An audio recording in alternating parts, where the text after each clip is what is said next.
Assalamualaikum warahmatullahi wabarakatuh. Perkenalkan, nama saya Umbar Wibowo SPDI. Saya adalah guru SMKN 7 Palangkaraya, sekaligus mahasiswa PPG dalam jabatan tahun 2022 Angkatan 1 di LPTK IAIN Palangkaraya. Pada hari ini, Senin tanggal 18 Juli tahun 2022, saya akan melaksanakan uji kinerja atau UKIN secara luring di sekolah saya di SMKN 7 Palangkaraya. Berikut ini ujian kinerja saya. Selamat menyaksikan.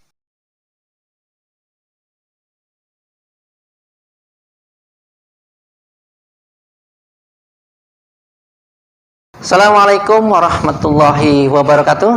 Waalaikumsalam warahmatullahi wabarakatuh. Bagaimana kabar kalian semuanya hari ini? Baik. Alhamdulillah baik ya. Sebelum belajar, mari kita berdoa terlebih dahulu. Silahkan Lutfi pimpin doa untuk teman-temannya.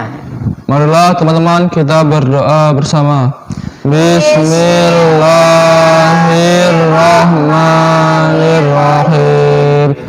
Rabbi zidni ilma warzuqni fahma.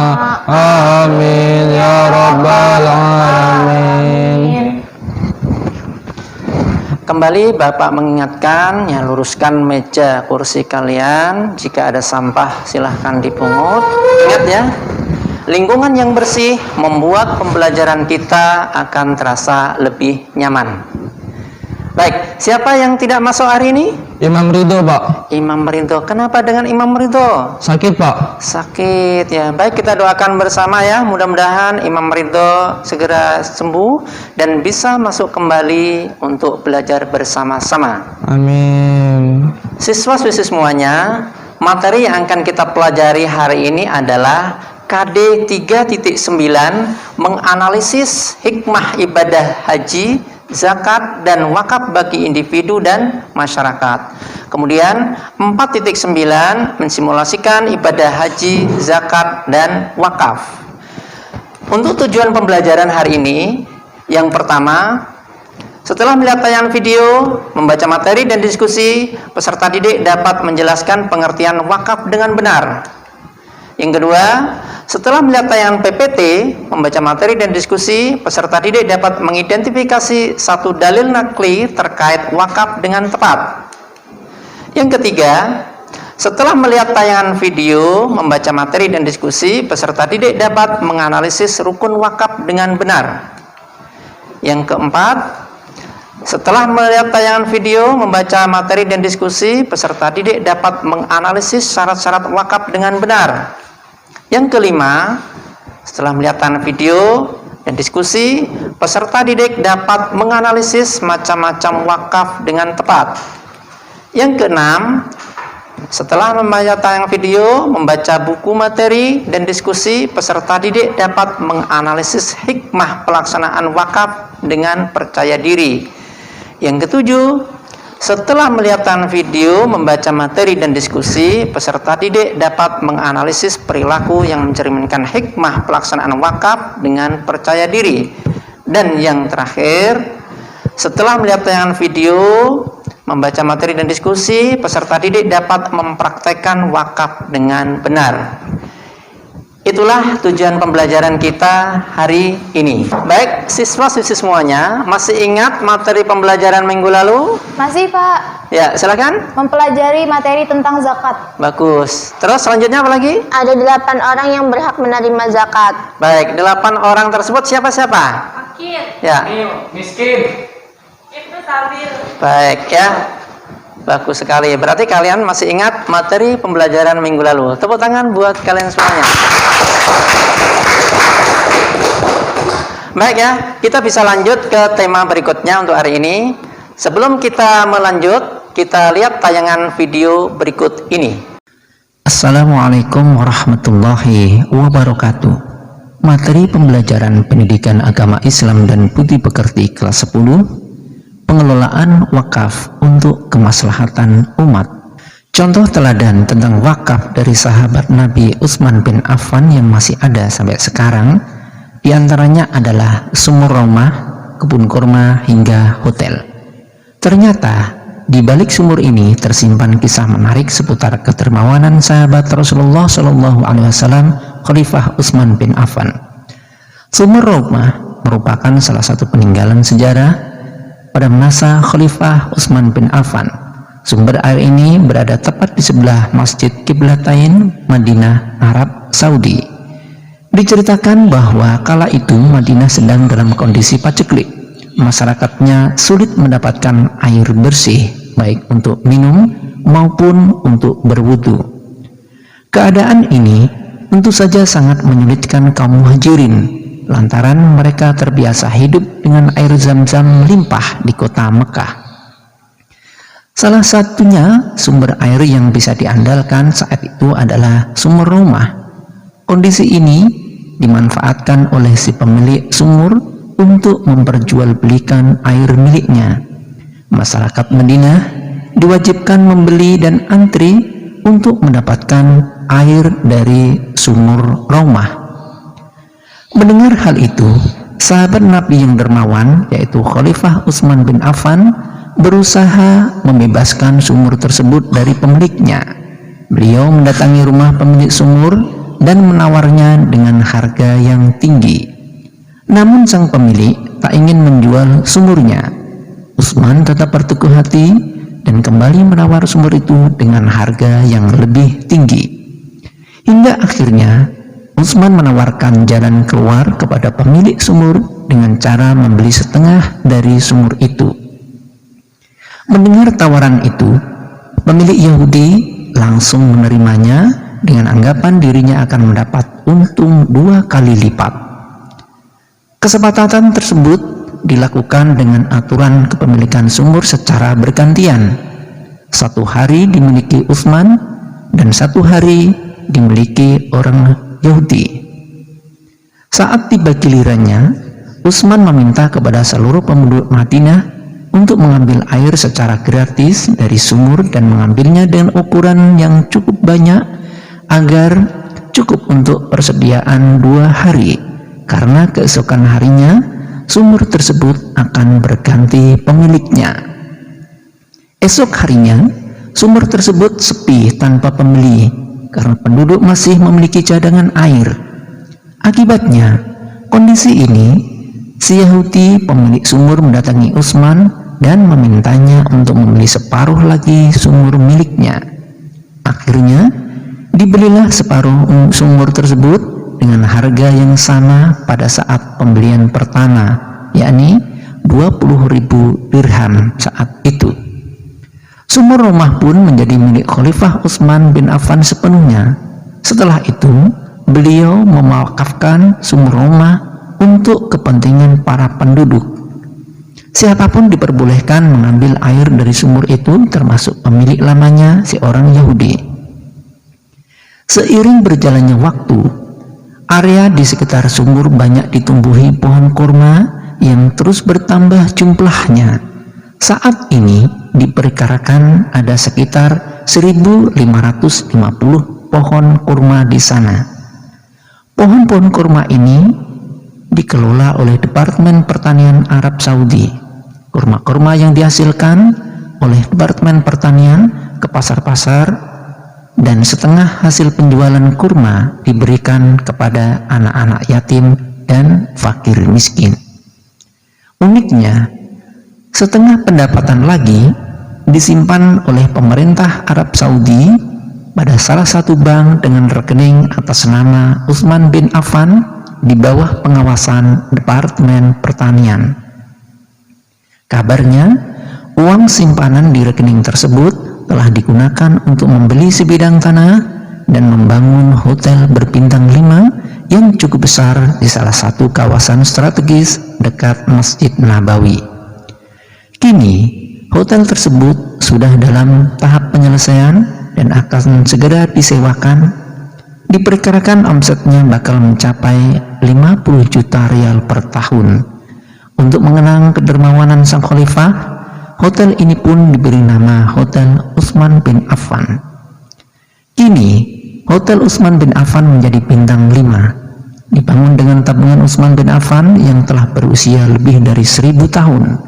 Sudah dilengkapi 2 restoran besar dan 6 unit perbelanjaan. Hotel dioperasionalkan oleh Sheraton, salah satu hotel bertaraf internasional. Uang dari hasil pendapatan setelah dibagi dengan pengelola akan dibagikan kepada kaum miskin dan masuk ke rekening Utsman bin Affan. Demikianlah selintas tentang wakaf Utsman bin Affan yang terus berkembang hingga sekarang. Selanjutnya kita akan mempelajari tentang wakaf. Yang pertama, pengertian dan hukum wakaf. 2. Dalil tentang wakaf. 3. Rukun wakaf. 4. Syarat wakaf. 5. Macam-macam wakaf. 6. Hikmah pelaksanaan wakaf. 7. Perilaku yang mencerminkan pelaksanaan wakaf. Dan 8. Tata cara wakaf. Pengertian wakaf secara bahasa. 1. Al-habs, artinya menahan. 2. Al-man'u, mencegah, artinya menahan untuk tidak dijual, tidak dihadiahkan atau diwariskan. Pengertian wakaf secara istilah yaitu suatu ungkapan yang mengandung penahanan harta miliknya kepada orang lain atau lembaga dengan cara menyerahkan suatu benda yang kekal untuk diambil manfaatnya oleh masyarakat. Baik, untuk memberikan semangat pembelajaran hari ini, SMK bisa, SMK bisa, SMK bisa. Bagus sekali. Siswa-siswi semuanya, apa yang sudah kalian pahami dari tayangan video tadi? Saya, Pak, Ya. mengetahui pengertian tentang wakaf. Bagus. Terus apa lagi? Saya Pak, adanya syarat dan rukun dalam wakaf. Ya, apa lagi? Saya Pak, macam-macam harta yang diwakafkan. Ada lagi yang lain? Ya Pak, terdapat hikmah pelaksanaan wakaf. Baik ya, berarti kalian sudah memperhatikan tayangan video tadi. Seperti biasa, kalian akan duduk berkelompok. Ada berapa kelompok? 3. Baik ya, kita akan membentuk kelompok diskusi terdiri dari 3 kelompok. Silahkan kalian duduk berkelompok seperti yang sudah dibagi ke minggu kemarin. Silakan.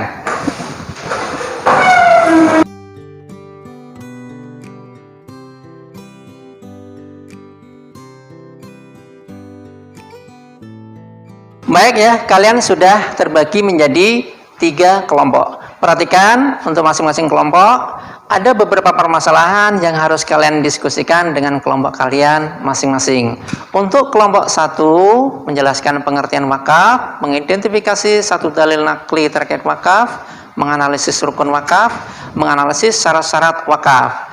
Kelompok 2 menganalisis macam-macam wakaf, kemudian menganalisis hikmah pelaksanaan wakaf, dan kelompok ketiga menganalisis perilaku yang mencerminkan hikmah pelaksanaan wakaf, prosedur, tata cara pelaksanaan wakaf ya.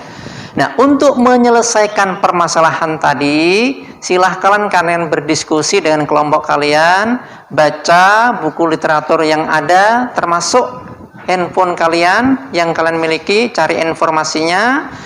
Gunakan untuk mencari informasi di internet. Silahkan ya, kalian kerjakan sesuai dengan kelompoknya masing-masing.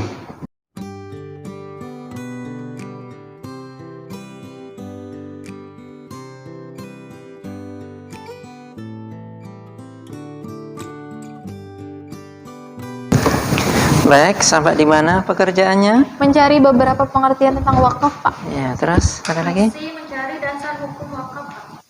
Saya masih mencari dalil tentang wakaf dari Ya. ayat surah Al-Imran ayat 62. Ya, bagus ya. Silahkan dilanjutkan kerjaannya ya. Baik, kelompok 2 sampai di mana pekerjaannya? Mencari tentang macam-macam bentuk wakaf di buku. Ya, terus ya. Dan mencari hikmah tentang wakaf di internet, Pak. Baik ya, selain itu bisa nanti mencari materi di link Kaizalah ya. Baik, Pak. Oke, lanjut lagi pekerjaannya. Baik, ini kelompok 3 ya. Sampai di mana pekerjaannya? Ini Pak sedang mencari perilaku yang mencerminkan penghayatan terhadap ibadah wakaf di buku materi. Iya, bagus ya. Saya sedang melihat tata cara pelaksanaan wakaf di YouTube. Ya, terus ada lagi? Saya Ya. sedang merangkum dan memasukkan PowerPoint untuk dipresentasikan nanti. Bagus ya, silahkan kalian pelajari semuanya.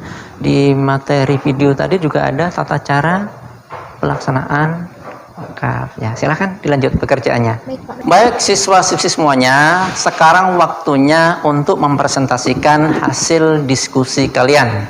Sekarang kelompok mana yang siap untuk mempresentasikan hasil diskusinya terlebih dahulu? Kami Pak dari kelompok 1. Ya, silahkan kelompok 1 untuk menyampaikan hasil diskusinya. Kami dari kelompok 1 ingin mempresentasikan hasil diskusi kami. Pengertian wakaf secara bahasa. 1. Al-habs artinya menahan. 2. Al-man'u artinya mencegah. Menahan untuk tidak dijual, tidak dihadiahkan atau diwariskan. Pengertian wakaf secara istilah.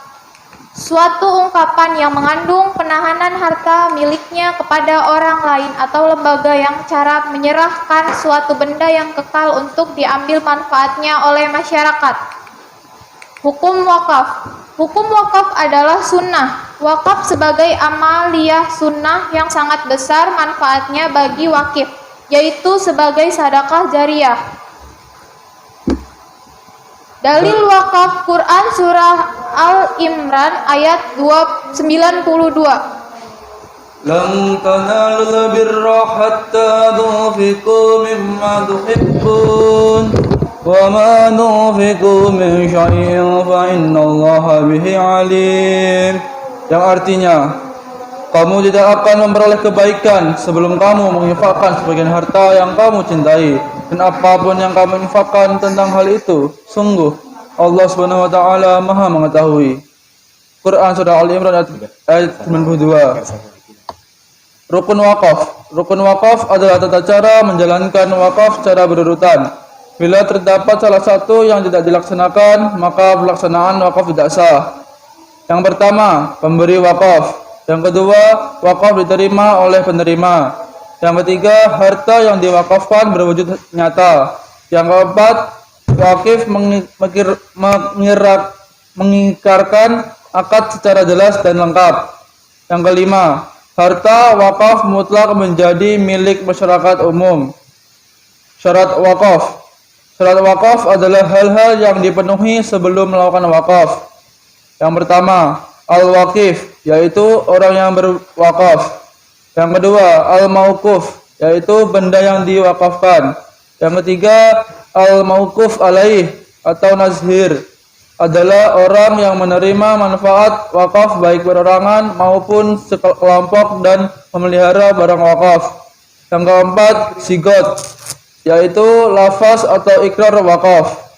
Baik ya, kita sudah mendengarkan hasil presentasi dari kelompok 1.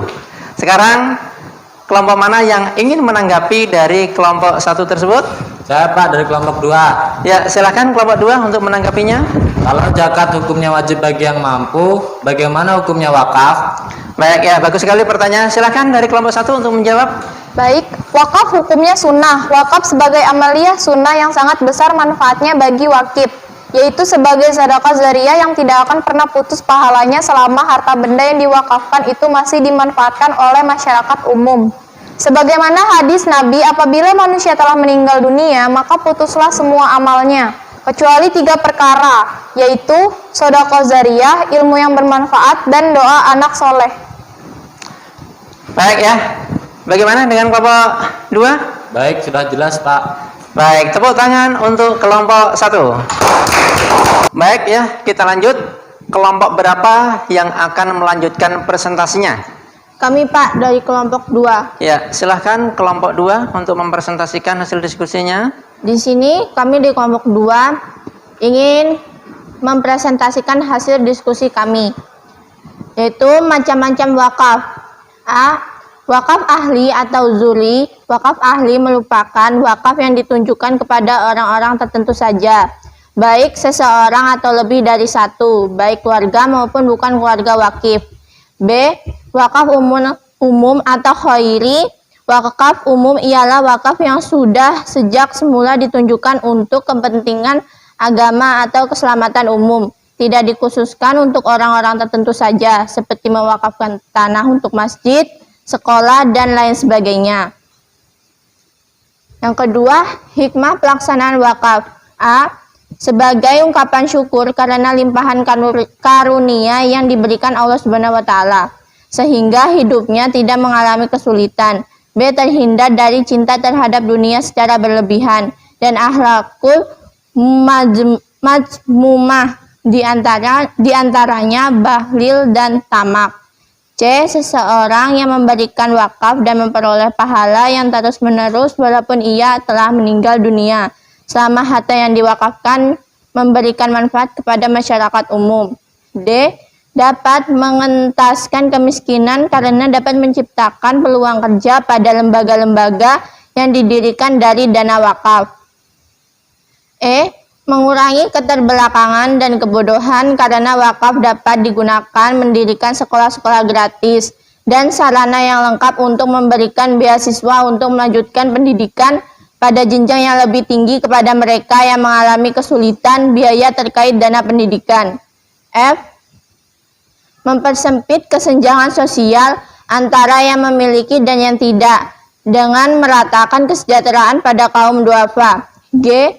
Memberikan contoh untuk generasi yang akan datang dengan ada bukti peninggalan harta wakaf berupa masjid, lembaga pendidikan, pemakaman, jalan umum, sumur, dan lain sebagainya. H. Menjamin kelangsungan suatu amal usaha umat seperti adanya rumah sakit, pertokoan, perkebunan, gedung pertemuan, dan lain sebagainya. I. Memperjelas status tempat atau lahan wakaf yang digunakan untuk keselamatan umat, karena wakaf merupakan salah satu sumber dana. Sekian presentasi dari kelompok 2. Baik, kita sudah mendengarkan hasil presentasi dari kelompok 2. Barangkali ada yang ingin menanggapi dari presentasi kelompok 2? Saya Pak dari kelompok 3. Silahkan kelompok 3. Tadi sampaikan bahwa ada beberapa yang bisa diwakafkan. Berikan contoh harta benda yang bisa diwakafkan yang ada di sekitar kita. Bagus ya pertanyaannya. Silahkan ditanggapi. Baik, kami kelompok 2 akan menjawab pertanyaan dari kelompok 3.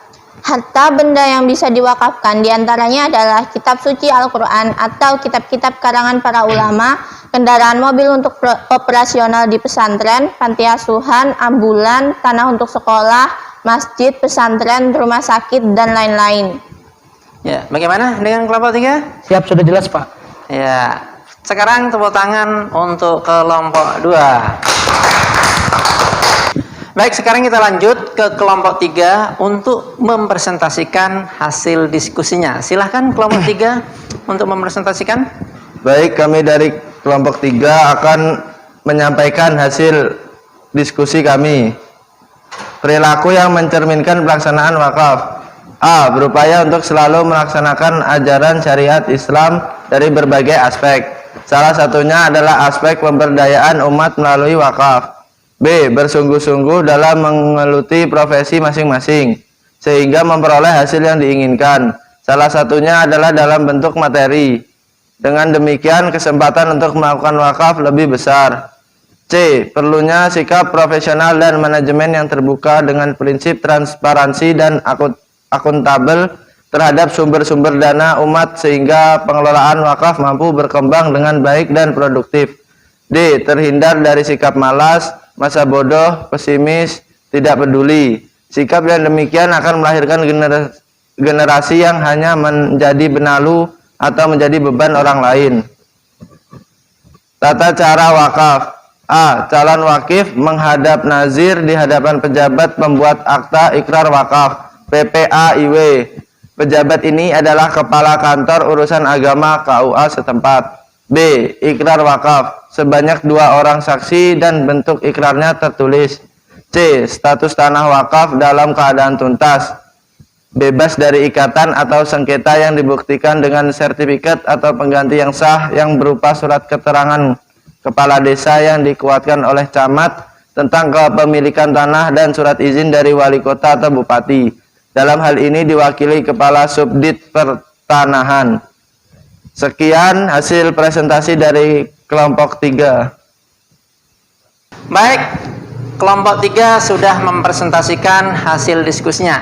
Barangkali ada yang ingin menanggapi dari hasil presentasi kelompok 3? Saya Pak dari kelompok 1. Oh ya, silakan. Bagaimana status harta benda wakaf yang sudah tidak dapat digunakan lagi? Silakan kelompok 3 untuk menanggapinya. Baik, kami akan menjawab pertanyaan dari kelompok 1. Perubahan status harta benda wakaf. Menurut Imam Ahmad bin Hambal, apabila tidak dapat digunakan, wakaf boleh dijual dan uangnya dibelikan gantinya. Jadi, mengganti dan memindahkan wakaf dibolehkan dengan syarat alasannya jelas, rasional dan membawa manfaat. Lebih tepatnya, lebih membawa manfaat, bahkan sangat bermanfaat dari sebelumnya. Bagaimana dengan kelompok 1? Baik, sudah jelas, Pak. Baik ya, kita beri aplaus untuk kelompok 3. Baik ya, selanjutnya kita akan menyaksikan bersama teman-teman kalian yang akan mempraktekkan tata cara wakaf. Ya, silakan.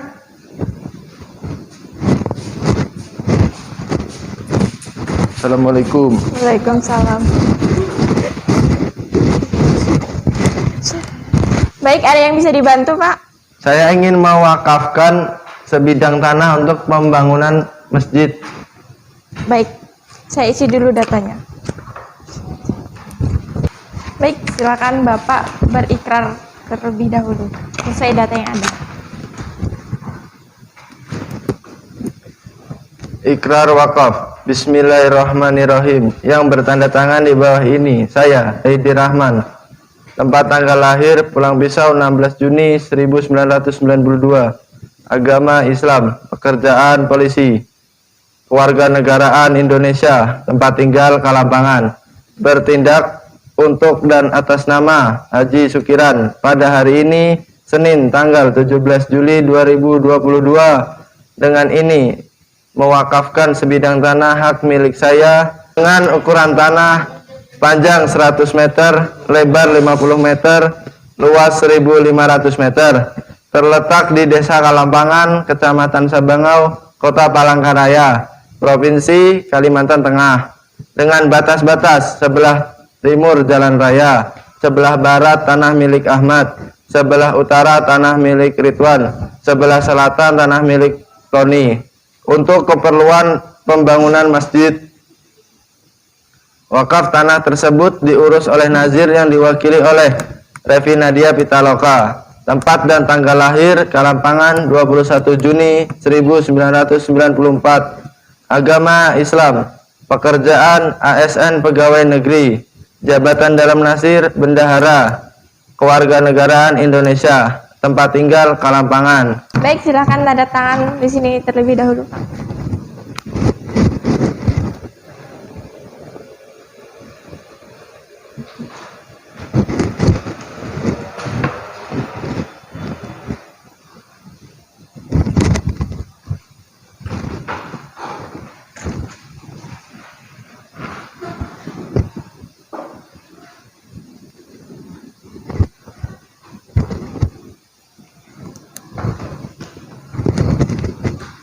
Dan ini surat tanah yang diwakafkan tadi.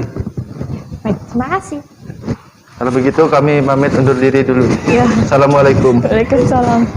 Baik ya siswa-siswa semuanya, demikian tadi telah kita saksikan bersama bagaimana tata cara pelaksanaan wakaf. Dan selanjutnya mudah-mudahan kita semuanya yang diberikan kemurahan rezeki dari Allah dan kelebihan bisa mewakafkan harta benda yang kita miliki, yang insya Allah akan menjadi amal jariah bagi kita semuanya. Walaupun kita sudah meninggal dunia, insya Allah pahalanya akan tetap mengalir seterusnya. Selanjutnya kita akan kembali posisi duduknya seperti awal tadi. Yuk silakan kembali. Baik ya siswa-siswi semuanya, saatnya kita menyimpulkan materi pembelajaran hari ini. Siapa yang berkesempatan menyimpulkan materi hari ini? Siapa? Ya silakan. Pengertian wakaf. Wakaf adalah menyerahkan suatu hak milik kepada seseorang dengan ketentuan hasil atau manfaatnya digunakan untuk hal-hal yang sesuai dengan ajaran Islam. Hukum wakaf adalah sunnah. Rukun wakaf antara lain pemberi wakaf, wakaf diterima oleh penerima, harta yang diwakafkan berwujud nyata, wakif mengikrarkan akad secara jelas dan lengkap, harta wakaf mutlak menjadi milik masyarakat umum. Syarat wakaf antara lain al-wakif, al-mauquf, mauquf alaih, atau nazir, dan sikhat. Sekian. Baik, ya. Barangkali ada yang membantu menambahkan kesimpulan lagi? Saya Pak. Ya, silakan. Macam-macam bentuk wakaf. Ada dua. Yang pertama wakaf ahli atau zuri. Yang kedua wakaf umum atau khairi. Setelah itu perilaku yang mencerminkan penghayatan terhadap ibadah wakaf. Yang pertama berupaya untuk selalu melaksanakan ajaran syariat Islam dari berbagai aspek. Yang kedua bersungguh-sungguh dalam menggeluti profesi masing-masing. Baik ya, berarti kalian sudah paham tentang materi wakaf. Selanjutnya kita akan mengambil evaluasi. Silakan dipersiapkan handphone kalian untuk mengerjakan evaluasi melalui link Kaizala ya. Silakan dipersiapkan dulu handphonenya.